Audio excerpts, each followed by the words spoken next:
les amis, vous êtes bien sur Planète Gaïa TV dans l'émission Le Coin des Bouquins. Et nous sommes reçus aujourd'hui chez Alain Boudet. Bonjour Alain. Bonjour. Qui vient nous parler de son dernier livre qui s'appelle Le réseau énergétique des lieux sacrés. Voilà. Alors Alain, pour nos téléspectateurs qui ne te connaissent pas encore, est-ce que tu peux nous expliquer un peu qui tu es, d'où tu viens et comment t'en es arrivé là? Et oui, c'est pas très facile à expliquer. Disons que j'ai plusieurs passés différents. Oui. L'un comme scientifique, l'autre comme musicien et l'autre comme passionné par la recherche sur le développement humain, sur le développement personnel. Donc ça fait trois courants différents qui ont été séparés pendant un moment. Ouais. Côté scientifique, c'est ce qui vient de la filière scolaire. J'étais bon élève, je suis devenu ingénieur et puis ensuite je suis rentré au CNRS. J'ai étudié sur la microscopie électronique des structures des polymères, mais j'ai aussi toujours été intéressé par la musique. Et au début c'était pour pratiquer la musique, mais après c'était aussi pour comprendre la structure de la musique, les gammes et surtout l'effet sur le corps. Mais la troisième chose, c'est que même dès mon adolescence, j'étais intéressé par quels sont les facteurs qui favorisent notre développement personnel. Déjà les enfants, je m'occupais de jeunes.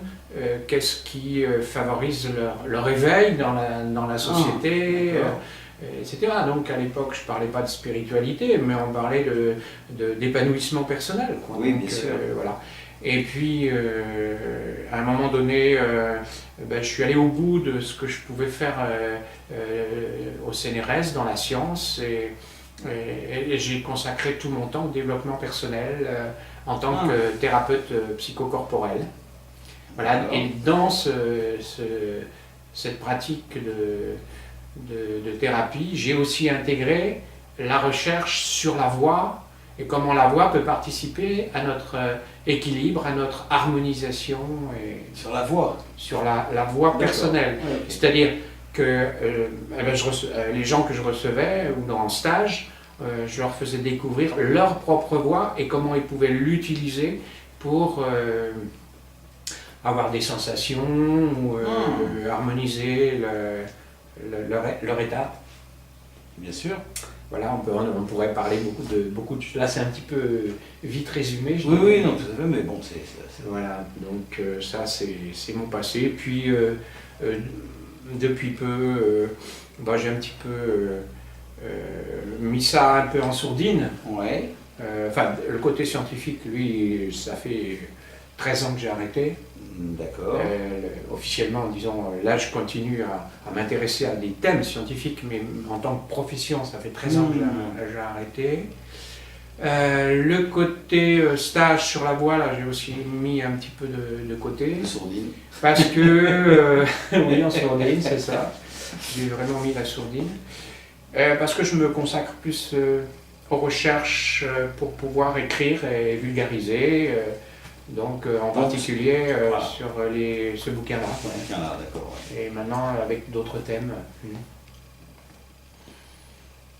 D'accord. Alors comment est-ce que... parce qu'en fin de compte, si on veut résumer, parce que toi tu as séparé ces trois voies au départ. Mais en fin de compte, tout se rejoint, tout se recoupe. Oui. Donc on peut dire que c'est pas une évolution, j'aime pas le terme, mais c'est une continuité. En partant de tes recherches qui étaient scientifiques au départ, tu l'as agrémenté avec d'autres éléments qui t'ont permis de pouvoir transformer un petit peu ton optique de vie, mais ça sous-tend toujours vers la même chose. Je pense que le fil conducteur de mon évolution de ma vie, c'est quand même la recherche je dirais du bien-être, mais c'est pas le bien-être au sens c'est plus la recherche de soi-même, je dirais. C'est pas forcément le bien-être au sens de confort, quoi. Bien. Hein. C'est la recherche de... Mais qu'est-ce que je fais dans cette vie? Comment je peux je me sentir bien dans cette vie? Et je me sentais pas bien. D'accord. Donc ça a toujours été la recherche, mais comment je peux améliorer mon état d'être? J'avais un mal-être, donc, Ouais, ok. même dans la science, même j'avais une famille, etc. Mais malgré tout, j'avais un mal-être. Et donc, je dirais que c'est plus ça qui était essentiel pour moi. Je dirais le métier, c'est presque mon gagne-pain. Hein. C'est pas le développement personnel qui a agrémenté la science, c'est plutôt la science qui est venue habiter ma recherche de bien-être, d'un meilleur état d'être, et la musique aussi. Donc c'est pour ça que finalement les trois se sont réunis. Mais dans la science, il me manquait quelque chose que j'ai trouvé dans le développement personnel. Ouais. C'est justement que dans la science, on ne s'occupe que de la matière. On ne s'occupe pas, on s'occupe pas du sens de la vie. Ouais. La science dit que la vie, c'est un état qui est arrivé par hasard. Oui. Et donc, évidemment, ça ne me convenait pas. Moi, comme je travaille sur les polymères, c'était pas... Le sens, il était là, c'était améliorer des matériaux. Mais ça, c'est ton premier bouquin, les polymères. voilà, oui. Là, c'est Voyage au cœur de la matière plastique. C'est ça. D'accord. Ça m'a intéressé d'apprendre comment la matière était faite. Oui. Je veux dire, j'ai appris beaucoup de choses intéressantes. Oui, j'imagine. Et en particulier, quel était le rapport entre les images que je faisais au microscope, la réalité du matériau, parce qu'entre le matériau dans sa réalité et l'image, oui, il y a une transformation. Oui, bien sûr. L'image n'est qu'un aspect du matériau et qu'un aspect qui peut être faussé. Mais puisque par exemple, un objet pour être vu, il doit avoir du contraste. Donc on ajoute un contrastant. Il doit être suffisamment mince pour être traversé par la lumière, par exemple. Donc on va regarder un objet très très mince. Et ça ne sera pas la même chose que l'objet massif, par exemple. Bien sûr. Donc il y a tout un tas de processus comme ça qui fait qu'il y a une transformation de l'objet observé et de l'objet réel. Ça ne veut pas dire que ce qu'on observe est faux, etc. Mais ça veut dire qu'il y a toujours un filtre, quelque chose, et que l'idée c'est d'en être conscient et de jamais considérer les choses comme vraiment comme une réalité absolue. Comme une vérité absolue. C'est la différence entre le réel et la réalité, en fin de compte. C'est une facette du réel, mais c'est une seule facette. Ce que j'observe au microscope électronique, c'est une facette de la réalité, mais c'est juste une facette. Oui, bien sûr, bien sûr. Et après, dans la science, j'ai aussi vu la différence qu'il y avait entre ce qu'on observe et l'interprétation qu'on en donne. Oui, bien sûr. Qui est un modèle qui est explicatif intéressant, mais qui n'est pas le seul, il peut y en avoir d'autres. Et surtout, en science, on exclut tout sens. Tout sens. C'est-à-dire que si une chose arrive, il ne faut pas avoir une finalité ou un sens. Dès que le mot finalité arrive en science, c'est comme si c'est un démon dans la science, et qu'on revient à la science du XVIIIe siècle ou du XVIIe, je ne sais plus exactement, qu'il ne faut pas voir une finalité. Donc qui dit finalité dit qu'il y a une intention divine peut-être derrière. Voilà. Alors que moi, ma recherche en développement personnel, c'est justement de comprendre qu'en nous, il y a deux facettes.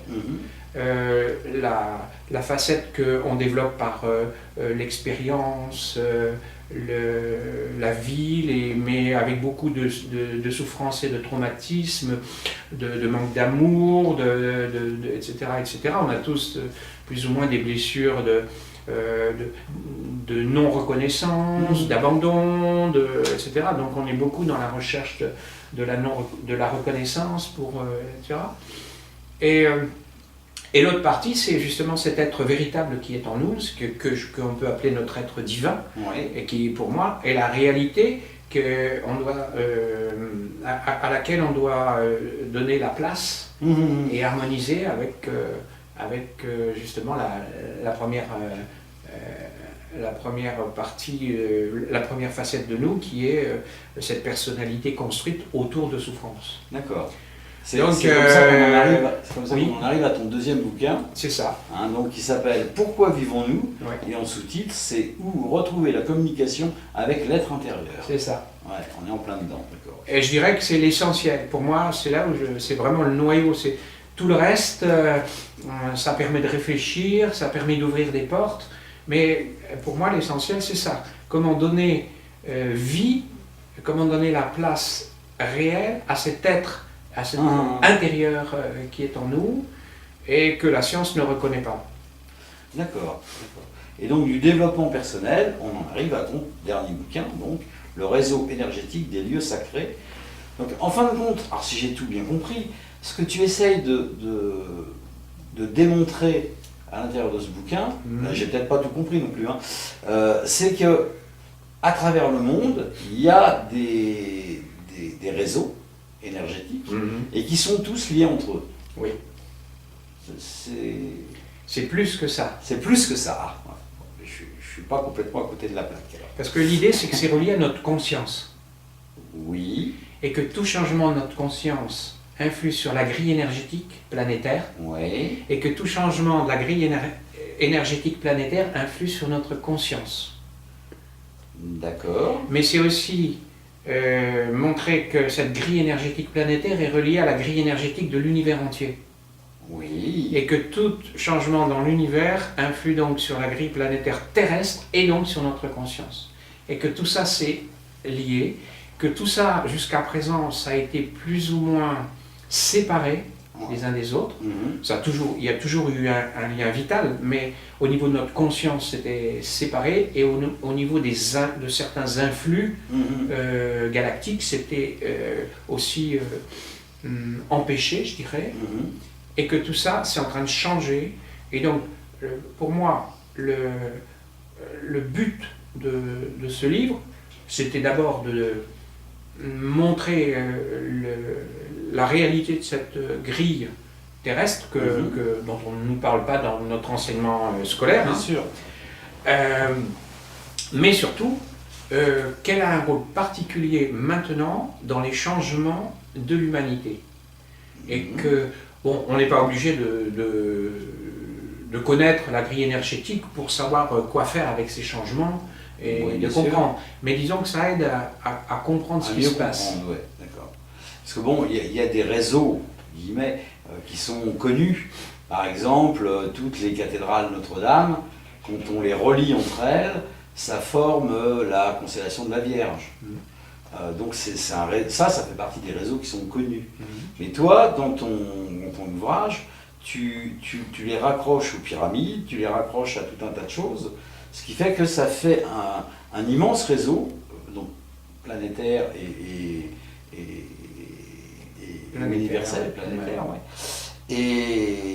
Et ça, c'est intéressant parce que c'est pas une approche commune. Ben, je dirais que moi, ma on recherche... parle des réseaux sacrés. Oui. On parle aussi des réseaux sacrés qui, eux, couvrent le monde, mais on ne fait pas forcément le lien avec des endroits précis dans le monde. On parle des réseaux, sacrés, un petit peu comme on parlerait de la grille Hartmann. Alors, tu vois, justement, c'est ce que j'allais dire. Et pour moi, il y a une différence entre les réseaux Hartmann, les réseaux Curie et les réseaux sacrés. Hein. Donc, il y a évidemment des pionniers qui ont parlé des réseaux sacrés, comme Jacques Bonvin, Raymond Montercy, Georges Pratt, Ouais. des gens comme ça. Mais bon, c'était pas tellement connu, tellement répandu en France, dans la culture. Non, non. Ce qui a été répandu, c'est plus le côté géobiologique Ouais. des réseaux Hartmann, nocifs, c'est-à-dire Ah. l'idée c'était la pratique, comment on peut s'en servir pour, dans une maison, pour harmoniser les Oui. énergies d'une maison. Donc on voyait plutôt le côté nocif de ces réseaux. Hein. Moi, j'ai commencé à connaître ces réseaux dans les années 80. Ouais. On parlait de toute la nocivité, les Oui, ondes oui, qui bien sûr. tuent, Oui, oui, oui. le lit qui n'est pas à la bonne place, etc. Parce que ça donne des maladies. Ce qui est vrai aussi. Mais je dirais que c'était le côté qui a été essentiellement diffusé par certains pionniers qui n'étaient pas très, très connus. Quoi. Donc, D'accord. et moi, j'ai eu la chance d'abord de connaître Raymond Montersi, par exemple, comme pionnier, mais en plus de lire en anglais les travaux de John Mitchell, qui dans les années 70 en Angleterre avait retrouvé des travaux plus anciens je ne sais plus comment il s'appelle, je le dis dans mon livre, mais moi j'ai un peu des mémoires courtes, Alfred Watkins, je crois, et qui voyait que les églises, tout ça, il y avait des tas d'alignements. Maintenant ça devient connu, mais Oui. en 80, c'était assez peu connu en France. Donc, et John Mitchell, il a complété, il a poursuivi les travaux d'Alfred Watkins et pour montrer qu'il y avait toute une ligne droite qui traversait le sud de l'Angleterre et qui reliait des sites consacrés à Saint-Michel ou à Marie. D'accord. Donc, et voilà, donc c'était plus l'aspect nocivité, au contraire, c'était l'aspect élevant, quoi. Qu'est-ce que c'est que ces lignes?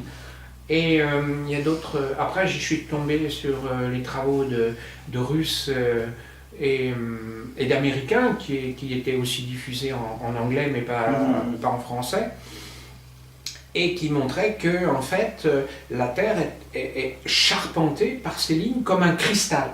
D'accord. Et que ces lignes sont aussi comme des vaisseaux énergétiques, comme pour le corps humain, nous avons les nadis, les méridiens d'acupuncture, et que en fait, pour moi, ça me donnait une vision complètement différente par rapport au réseau Hartmann et Curie et de la nocivité des maisons. C'était que d'un seul coup, c'était l'organisme vivant de la Terre. Oui. Et que cet organisme vivant de la Terre, de la même façon que nos circuits énergétiques, il est là pour mettre en communication, d'abord pour nourrir la Terre, pour la mettre en communication par ses chakras, elle a ses chakras comme le corps humain, avec l'univers, qui fonctionne plus ou moins bien, puisqu'il y a eu des altérations de ces circuits, mais disons qu'au moins dans sa nature, il est fait pour ça. Et aussi que j'ai perdu le fil de ce que je voulais dire. C'est pas grave. On connaît des. Enfin, si, ce que je voulais dire, c'est que il est constitué pas avec c'est pas comme nos vaisseaux sanguins, mais il est constitué sur les polyèdres réguliers. Les 5 polyèdres réguliers inscrits dans la sphère, c'est-à-dire ce qu'on appelle aussi les polyèdres de Platon, donc l'icosaèdre, le dodécaèdre essentiellement, ces deux-là. Puis après le cube, l'octaèdre et le tétraèdre aussi. Et que, voilà, donc c'était quelque chose qui était construit sur la géométrie sacrée. Voilà. Donc d'un seul coup, ça donnait comme une vision complètement différente de ce que c'est cette grille, et c'est une grille sacrée. Pourquoi sacrée? Sacré, ça veut dire qui permet la connexion avec le divin, avec quelque chose d'élevant. C'est sacré, des fois, quand on parle de musique sacrée, par exemple, ça veut dire qui est lié à la religion, mais c'est pas ça.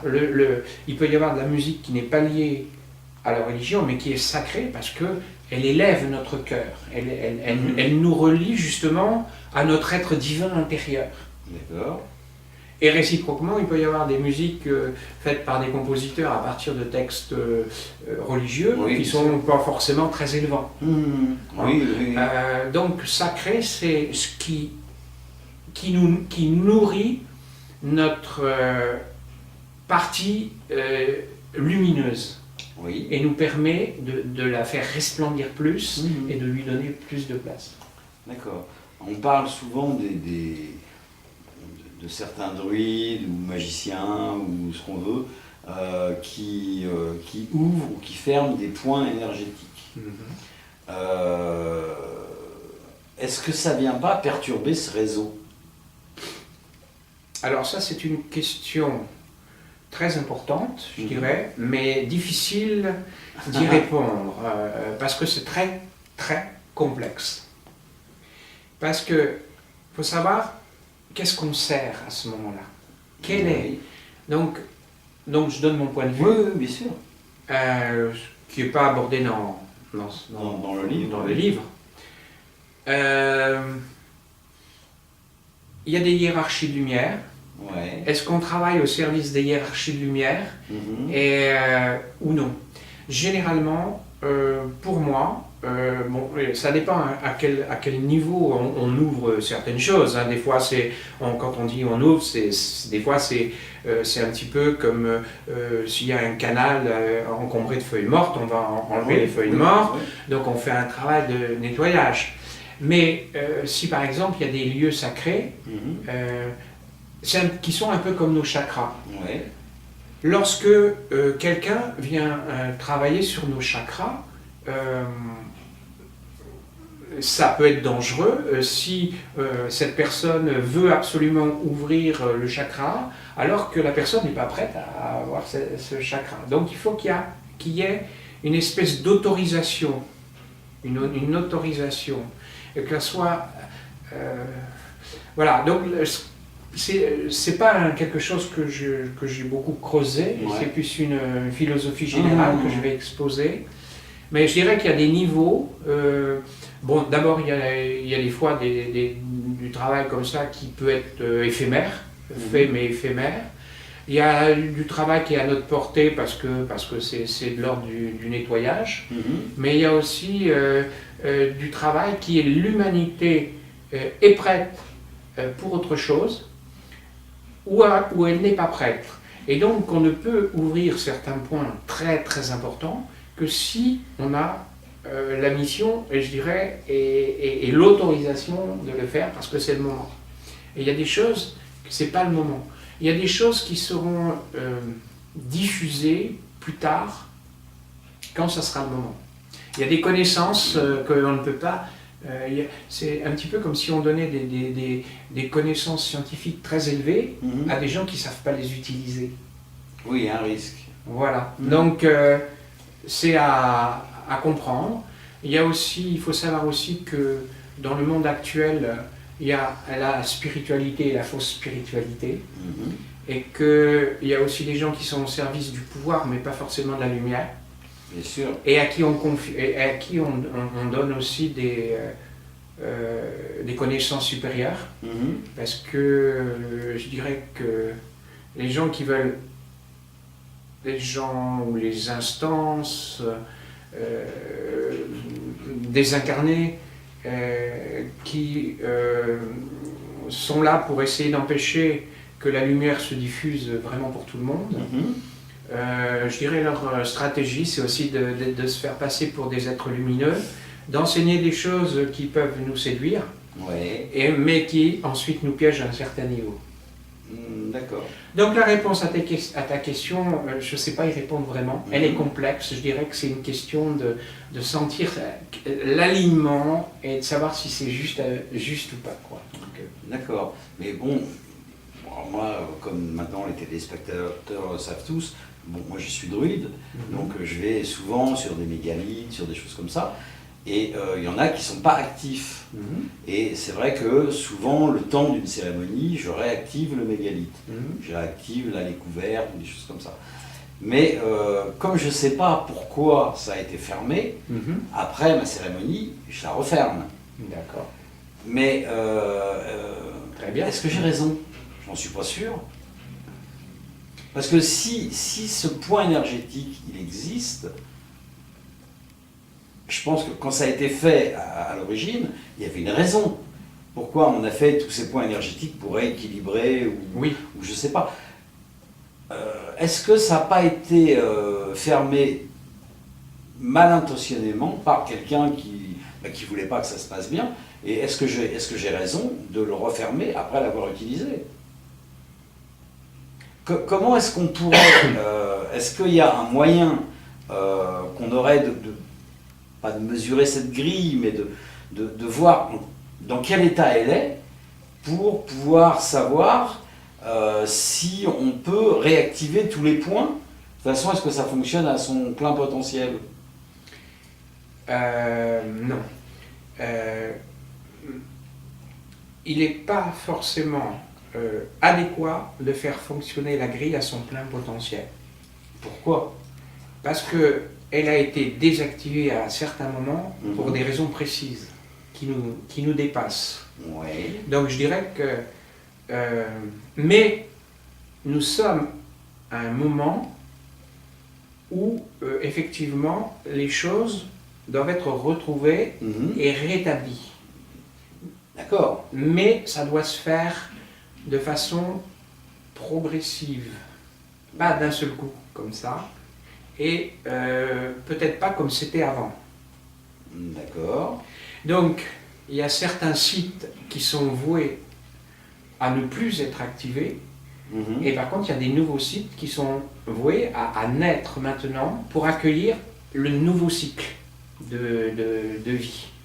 Donc c'est pour ça que c'est une question très complexe, c'est très difficile. Moi, je dirais que tu as raison de le refermer, dans la mesure où tu as ouvert pour faire quelque chose pour le groupe qui était là, et qui c'était juste pour ce groupe à ce moment-là. Hein, mais c'est comme si, je dirais, tu ouvrais une source d'or, par exemple, d'argent, et qu'il y a des tas de gens qui vont, parce que les gens savaient utiliser ces pièces d'or de façon parcimonieuse et juste pour l'usage qu'ils en avaient. Puis si tu le laisses ouvert, après il y a des tas de gens qui vont se précipiter puis qui vont se battre les uns contre les autres. D'accord. Oui. Donc je crois qu'il faut rester dans l'humilité et savoir qu'à un moment donné, il y a eu par le passé, dans les cycles précédents, c'est volontairement que des portails de lumière ont été fermés parce que l'humanité n'était plus en mesure de les utiliser, parce que justement elle n'était plus en lien avec le divin. D'accord, mais attends, quand on regarde un petit peu ce qui se passe sur la planète, bon, il ne se passe pas toujours des choses très très belles, il y a des choses magnifiques, mais il y a quand même pas mal de choses qui ne vont pas. On peut se poser la question, est-ce que c'est pas justement parce qu'on a fermé tous ces points qu'on se retrouve dans la situation à laquelle on est? Eh bien pour moi c'est l'inverse. Ah. C'est parce que l'être humain est rentré dans l'ego, la lutte les uns contre les autres, mais je dirais c'est même inscrit dans les légendes de tout le pays, dans tous les pays, c'est ce qui est inscrit dans la légende de l'Atlantide, mais qui se retrouve à tous les niveaux, aussi bien dans notre société actuelle. C'est-à-dire que les gens ont perdu la sagesse, et donc, parce que ouvrir la grille planétaire, elle n'apporte pas la sagesse, elle apporte des potentialités énergétiques, des potentialités de... Mais l'utilisation qu'on en fait dépend de notre état de sagesse. Donc pour moi, c'est l'inverse. C'est-à-dire qu'il faut d'abord retrouver l'état de bienveillance, d'écoute de l'autre, de compréhension de l'autre, on est loin de ça, Bien sûr. puisqu'on est dans les guerres, mais moi les guerres, je les vois déjà dans les commentaires que font les gens sur Internet, Oui, où on n'arrête pas de s'engueuler, de s'insulter, c'est vrai. C'est vrai. je veux dire, les hiérarchies de lumière descendront et les grands portails seront réouverts et de nouvelles connaissances descendront quand l'humanité aura retrouvé une certaine forme de sagesse et une certaine forme de bienveillance. Et c'est pour ça que le sens de la vie, pourquoi vivons-nous, pour moi, c'est le noyau. C'est-à-dire, ce qui est important, c'est que chacun fasse le travail de conscience, de transmuter ses sentiments négatifs et d'être dans la compréhension et la bienveillance vis-à-vis de l'autre. Pour moi, c'est ce qui vient en premier. Et la grille, elle s'ouvre en fonction de ça. Et il y a certaines personnes qui sont effectivement, je dirais missionnées, c'est peut-être pas le meilleur terme, mais qui ont comme fonction d'aider à ça, mais de façon progressive et uniquement ce que l'humanité est capable de recevoir. C'est incroyable comme on reçoit des nouvelles impulsions chaque mois, même astrologiquement on le voit aussi, etc. Donc globalement, alors oui, je peux aussi donner un autre élément. Lorsque j'ai commencé ce travail, il y a des choses que je ne comprenais pas entre le réseau. D'un côté, on me parlait de la grille réseau Hartmann, on en a parlé tout à l'heure. Ouais. De l'autre côté, il y avait John Mitchell qui parlait, et puis les Américains, là, Beth et Hagens, qui parlaient de la grille globale avec les polyèdres. Et puis, je lisais aussi des canalisations qui disaient « Ah oui, mais maintenant, c'est la grille cristalline qui se met en place. » Je me dis, mais qu'est-ce que c'est que cette ligne cristalline?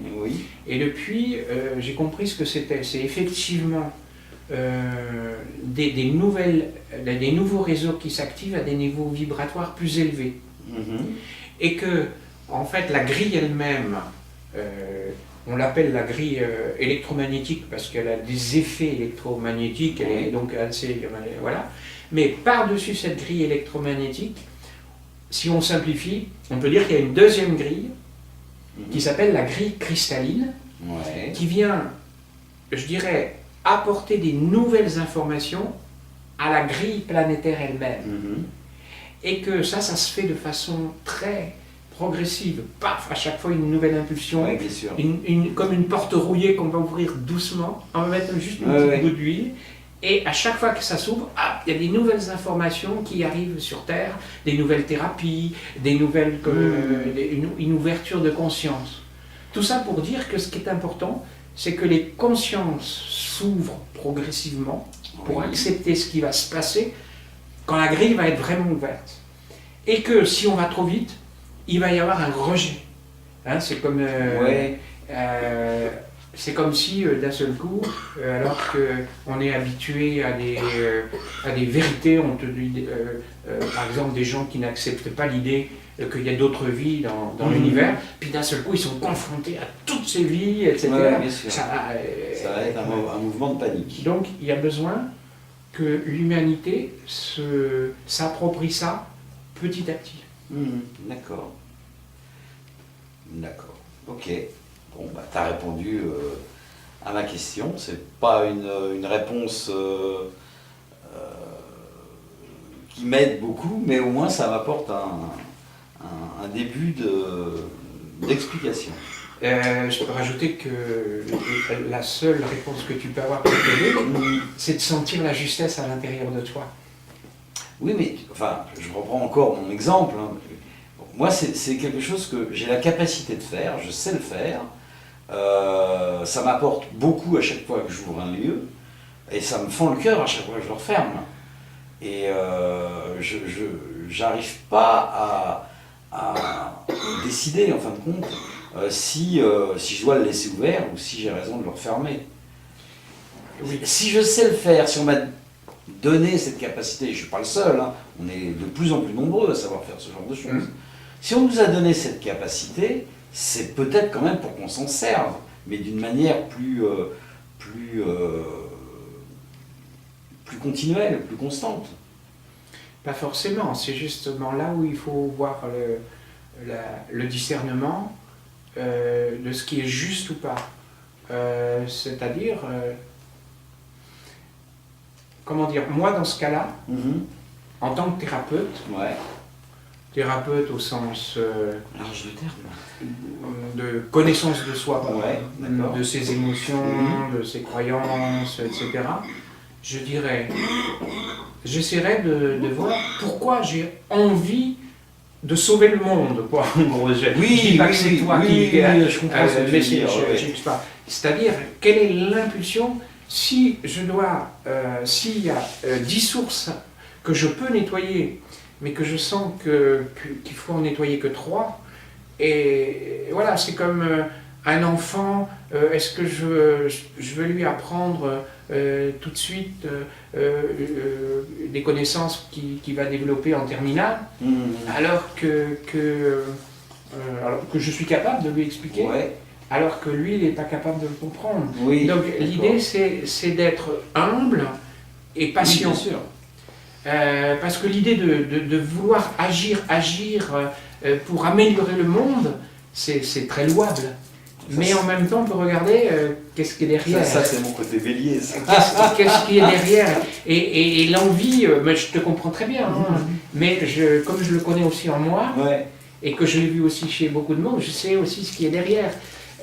C'est comme si on veut, les thérapeutes, on veut guérir quelqu'un. Mais la personne, bon c'est bien, mais il y a des gens, pour guérir, il faut qu'ils changent quelque chose dans leur esprit. Bien sûr. Et que tant que ce travail de changement d'esprit n'est pas fait, on peut les guérir peut-être, mais ça va revenir. Oui, enfin moi j'ai une approche de la guérison qui est un peu différente, parce que pour moi, qui suis aussi donc guérisseur, puisque c'est mon métier à la base, c'est pas moi qui guéris les gens. Moi je fais rien du tout. Je fais que les aider à mettre en place leur auto-guérison, parce que c'est eux qui se guérissent, c'est pas moi. En vérité, le vrai guérisseur, c'est eux, c'est pas moi. Tout à fait. Voilà. Donc, est-ce que c'est pas la même chose là? Moi, si on prend la planète comme un patient qui est malade, est-ce que l'aider à mettre en place son auto-guérison, c'est pas notre rôle? Oui, c'est ça qui, comment dire, si on fait le parallèle, donc ça veut dire que dans ce cas-là, tu es capable justement de ne pas y mettre ta volonté et d'être juste un intermédiaire. Tu dis c'est pas moi qui guéris la planète, c'est à travers moi. Donc à ce moment-là, tu n'as aucune raison de ne pas être content si tu as fait que quelque chose. Parce que puisque c'est pas toi, c'est à travers, justement. Là, ça veut dire que tu es dans l'esprit complètement de service. Je me mets au service. C'est pas moi par ma volonté qui veut que tout soit fermé ou ouvert, tu vois. Oui, je comprends. Je comprends. Ok. Pour en revenir un peu à ton ouvrage, parce que c'est quand même ça le sujet, tu abordes à l'intérieur vraiment beaucoup de choses, entre les pyramides, entre les tumulus, entre tout ce qu'on peut trouver d'énergétique sur la planète et du lien qu'il peut y avoir entre eux. Par exemple, là je vois une magnifique photo de la cathédrale de Chartres, qui est une cathédrale au niveau énergétique assez extraordinaire. Enfin, moi, c'est une de celles que je préfère. Oui, c'est un lieu magique. C'est un lieu magique, il y en a d'autres, mais moi je suis très sensible à la cathédrale de Chartres. On n'a pas forcément le lien entre la cathédrale de Chartres, qui se trouve donc en France, et puis la pyramide de Khéops, qui se trouve au fin fond de l'Égypte. Donc comment tu en es arrivé à faire tous ces liens? Alors d'abord, moi je suis parti de la grille énergétique planétaire. Mais on a un dessin, on a un schéma de cette grille ou... Oui. Mais le dessin est extrêmement complexe. Hein. Oui, donc ça, tu as deux questions à la fois. Là. Donc je réponds à laquelle. À la grille ou aux pyramides. On va commencer par la grille, on en reviendra aux pyramides après. Oui. Parce que tout à l'heure j'ai dit qu'il y a deux grilles, la grille électromagnétique et la grille cristalline qui vient se rajouter, mais en fait c'est beaucoup plus complexe que ça. Il y a des grilles à l'intérieur des grilles. Je dirais que c'est de nature fractale. Hein, donc Oui. on peut pas le dessiner, c'est tellement. Par contre, on peut dessiner les plus grands réseaux qui font. Maintenant, avec Google Earth, on peut les voir, les visualiser. Il y a des logiciels pour ça. Mais à l'intérieur, et il y a même, je dirais, des grilles mobiles qui sont pas. D'ailleurs, toutes les grilles, elles respirent. Hein, c'est comme la respiration. Oui, bien sûr. Elle respire journellement, elle respire annuellement, elle respire sur des grands cycles de 26 000 ans, etc. Donc, elle bouge tout le temps. Mais elles s'étendent dans la terre, elles s'étendent dans les airs.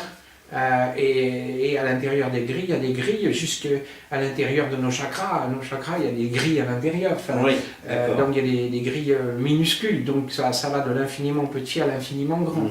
Bien sûr. Donc c'est voilà. Mais pour en revenir aux mégalithes, aux pyramides, aux cathédrales, ces grilles sont en fait comme une machinerie cybernétique. C'est-à-dire qui pilote, cybernétique, ça veut dire qui pilote quelque chose. Hein, qui pilote quoi? Qui pilote la vie de la Terre. Et sur la Terre, l'évolution de la conscience de l'humanité. Donc, certains sites sacrés, les plus importants, mais chaque site sacré a son rôle, ou a eu son rôle et puis, dans des cycles précédents, mais ne l'ont plus maintenant. D'accord. Ou des nouveaux sites l'auront pour des nouveaux sites auront leur rôle dans le nouveau cycle qui démarre maintenant. Et c'est comme des relais, c'est comme un circuit électronique avec ses résistances, ses antennes, etc. Donc c'est toute une machinerie, c'est une science, c'est une nouvelle science qu'on va comprendre petit à petit. Peut-être que c'est pour ça que j'ai été scientifique, mais j'avoue que cette science est encore trop complexe, on n'en a pas encore les éléments de compréhension. Hein. Mais ces pyramides sont là comme des antennes pour nous relier à d'autres énergies de l'univers et nourrir la grille elle-même. D'accord. De même que certains menhirs, certains dolmens, chacun avec sa fonction différente. Certains servent presque de mesure par l'évolution de l'humanité ou de la grille planétaire dans son ensemble. J'avoue que je ne sais pas. Je n'ai pas pu décrypter, j'ai pas encore cette connaissance de savoir tel élément-là, il est là pour telle chose, etc. D'accord. Mais sur le plan global, il faut considérer ça comme un circuit électronique où chaque pièce, chaque site sacré, donc chaque construction, avait ou a ou aura, mais je dirais a, dans le présent, son rôle.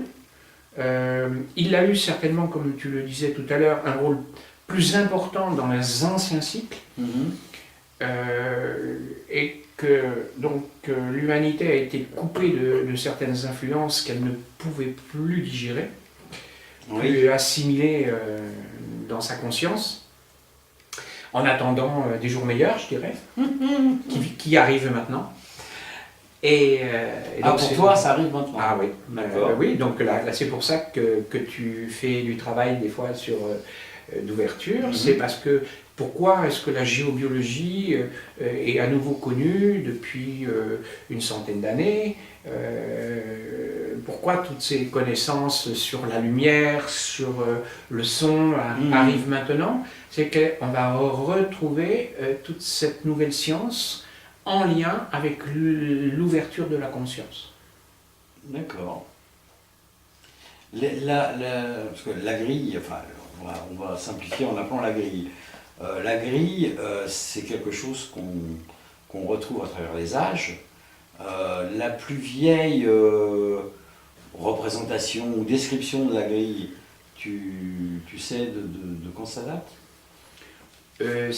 Non. Ce que je peux dire, c'est dans notre site moderne, Ouais. pour moi, Alfred Watkins, et avant c'était en Angleterre en 1880.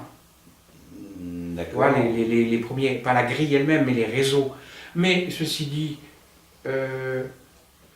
les populations traditionnelles indigènes connaissaient ça. Ils l'appelaient pas la grille, et puis, mais ils savaient que la terre était nourrie de ces lignes. Et lorsque les Kogis ou les Amérindiens Anasazi, comme on appelle les anciens pueblos, marchaient sur des lignes droites dans le désert, Ouais. ils marchaient sur ces lignes. Oui. C'était pour se reconnecter à la terre. De même, les aborigènes d'Australie qui marchaient sur ces lignes, qu'ils appellent les lignes du rêve, je crois, etc. Donc c'était connu par ces gens qui, eux, étaient restés connectés aux mondes invisibles. Donc là, il n'y a pas de date. Je dirais que ça a été connu de tout temps par ces populations. Je dirais que c'est des populations qui ont gardé cette connaissance et surtout cette capacité à sentir et à voir dans l'invisible qui existait dans les cycles anciens de la Terre. D'accord, mais on n'a pas retrouvé des dessins dans des grottes, en faisant des fouilles archéologiques de cette grille. Je n'ai pas entendu parler de ça, ça. mis à part dans ces populations indigènes qui, par exemple, chez les Kogis, ils avaient une pierre avec le plan de ces lignes invisibles. Ah, d'accord. Mais de leur village. Oui, voilà. Local. Ouais, d'accord.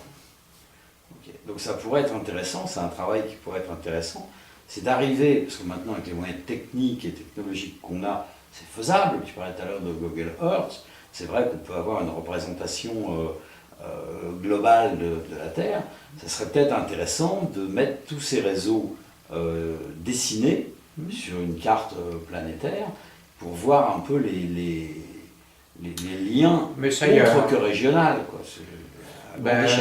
Oui, mais ça c'est déjà fait. Hein. Ça c'est déjà fait. C'est ce que je dis, c'est la grille qui est sous-tendue par les solides de Platon, qui a été développée par Beth Hagens et William, je ne sais plus, voilà. Voilà. Excuse-nous, William. C'est dans les années 80 qu'ils ont développé ça, avec des nouvelles connaissances géométriques. Voilà. Donc, puis après, les gens ont pu travailler à partir de cette grille, voir que cette grille déterminait certains points, certains nœuds, qui avaient été des foyers de développement de civilisation par le passé, et que le pivot de cette grille de façon énergétique, c'était justement la pyramide de Khéops. D'accord, ok, bah écoute, je pense qu'on a fait un bon tour d'horizon de ton livre.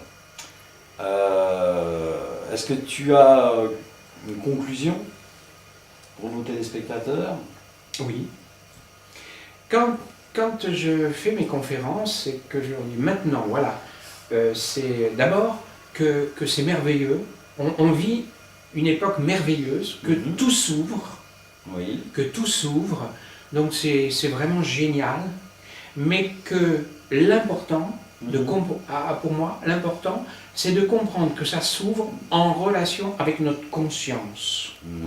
Et que le travail, mais vous pouvez oublier tout le contenu du livre, je dirais, une fois que vous avez compris ça, mais que chacun a la responsabilité de construire le futur, et que c'est pas la grille, c'est pas les influences galactiques, c'est pas l'astrologie, c'est en développant, je dirais la sagesse, mais aussi l'amour. C'est-à-dire, l'amour c'est quoi? C'est la bienveillance, la tolérance, et que les influences supérieurs ne peuvent se fructifier sur la terre que si nous changeons notre conscience Bien sûr. en étant en relation avec cet esprit d'amour, de sagesse. Et que sans ça, les grilles vont rester, je dirais, inopérantes. D'accord.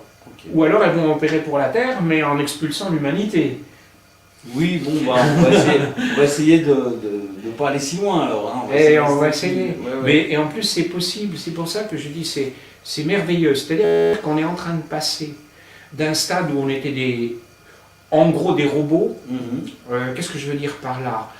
On est manipulé par nos émotions, par nos désirs, nos peurs,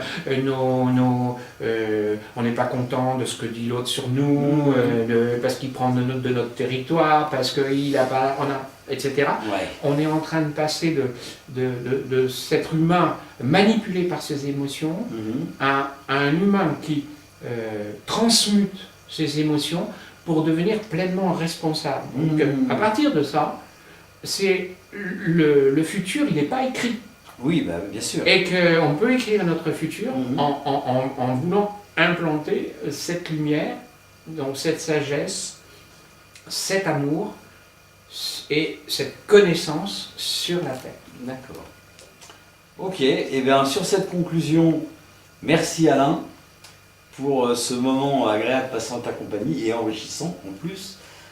Chers amis, vous êtes bien toujours sur Planète Gaïa TV dans l'émission Le Coin des Bouquins et nous étions reçus par Alain Boudet et je vous dis à bientôt pour des prochaines aventures.